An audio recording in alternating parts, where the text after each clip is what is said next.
Joab, son of Zeruiah, knew that the king's heart longed for Absalom. So Joab sent someone to Tekoa and had a wise woman brought from there. He said to her, "Pretend you are in the morning.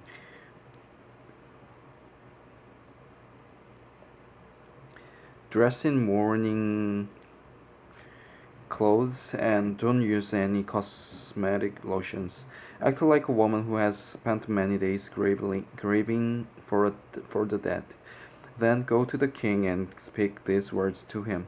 And Joab put the words in her mouth. When the woman from Tekoa went to the king, she fell with her face to the ground to pay him honor, and she said, "Help me, O king." The king asked her, "What is troubling you?" She said, "I am indeed a widow. My husband is dead. I, your servant, had two sons. They got into a fight with each other in the field, and no one was there to separate them. One struck the other and killed him. Now the whole clan has risen up against your servant. They say, 'Hand over the one who struck his brother down, so that we may put him to death for the life of his brother whom he killed. Then we will get rid of the heir as well.' They would not put out the only burning core I have left, leaving my husband neither name nor descendant on the face of the earth." The king said to the woman, "Go home, and I will issue an order in your behalf." But the woman from Tekoa said to him, "My lord the king, let the blame rest on me and on my father's family, and let the king and his throne be without guilt." The king replied, "If anyone says anything to you, bring him to me, and he will not bother you again." She said, "Then let the king invoke the Lord his God to prevent the avenger of blood from adding to the destruction, so that my son will not be destroyed. As surely as the Lord lives," he said, "not, not one hair of your son's head will fall to the ground." Then the woman said, "Let your servant speak a word to my lord king." "My lord the king, speak," he replied. The woman said, "Why then have you devised a thing like this against the people of God? When the king says this, does he not convict himself? For the king has not brought back his banished son, like water spilled on the ground, which cannot be recovered, so we must die. But God does not take away life. Instead, he devises ways so that a banished person may not remain estranged from him. And now I have come to say this to my lord the king, because the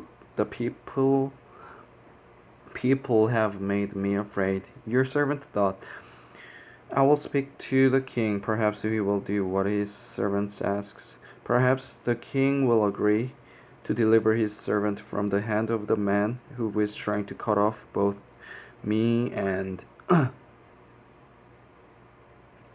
me and my son from the inheritance God gave us. And now your servant says, may the word of my lord the king bring me rest. For my lord the king is like an angel of God in discerning good and evil. May the Lord your God be with you." Then the king said to the woman, "Do not keep from me the answer to what I am going to ask you. Let my lord the king speak." The woman said, The king asked, "Isn't the hand of Joab with you in all this?" Then woman answered, "As surely as you live, my lord the king, no one can turn to the right or to the left from anything my lord the king says. Yes, it was your servant Joab who instructed me to do this, and who put all these words into the mouth of your servant. Your servant Joab did this to change the present situation.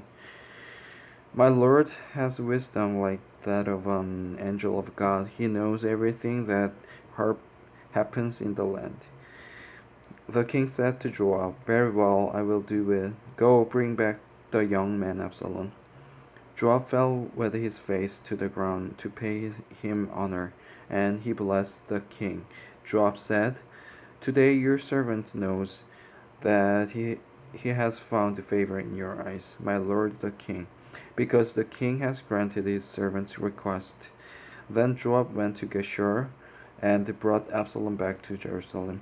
But the king said, "He must go to his own house. He must not see my face." So Absalom went to his own house and did not see the face of the king. In all Israel there was not a man so highly praised for his handsome appearance as Absalom. From the top of his head to the sole of his foot, there was no blemish in him. Whenever he cut the hair of his head, he used to cut his hair from time to time when it became too heavy for him. He would weigh it, and its weight was 200 shekels by the royal standard. 3 sons and a daughter were born to Absalom. The daughter's name was Tamar, and she became a beautiful woman.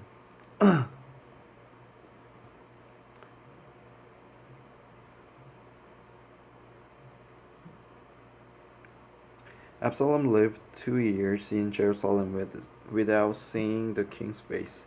Then Absalom sent for Joab in order to send him to the king, but Joab refused to come to him. So he sent a second time, but he refused to come. Then he said to his servant, "Look, Joab's field is next to mine, and he has barley there. Go and set it on fire." So Absalom's servants set the field on fire.